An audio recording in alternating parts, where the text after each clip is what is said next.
9 मई से अब तक 150 केसेस की पेशियां मैं भर चुका हूं अदालतों में।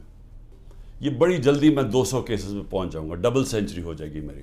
और सिर्फ घर से निकलता हूं, अदालतों में पेशी करके फिर घर वापस आता हूं। मुझे पता था कि ये माफिया का मैं मुकाबला करूंगा।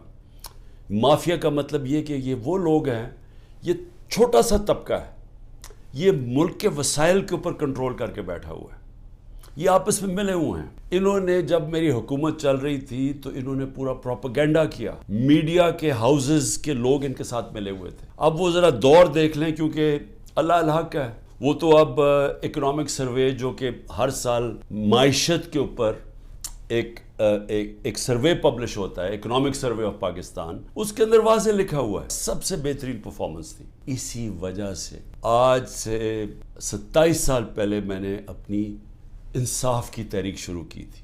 तो मैं तो बड़ी पहले इस नतीजे पे आ गया था कि जिस मुल्क में इंसाफ नहीं है, कानून की हुक्मरानी नहीं है, रूल ऑफ लॉ नहीं है, वो मुल्क तरक्की नहीं कर सकता। जब ताकतवर फैसला करता है इस मुल्क में, तो क्योंकि वो कानून के ऊपर है, वो हर किस्म का जुल्म कर सकता है कमज़ोर पे। अब ये सब कुछ हो रहा है कि कहीं इमरान खान घुटने टेक के हमारे पास आ जाए कि सर जो आप कहते हैं मैं तैयार हूँ।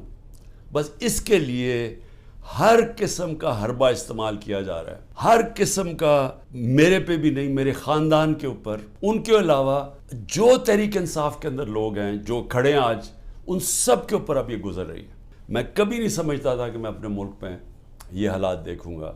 रात के 3 बजे घर में घुसते हैं 30-40 पुलिस वाले और अपने मुंह कवर करके घुसते हैं। ये भी ज़रा सोचें कि कई शलवार कमीज यानी आम कपड़ों में आते हैं, पुलिस की वर्दियों में नहीं आते, लेकिन क्लैशनिकोव्स पकड़ के आम घरों में आ जाते हैं।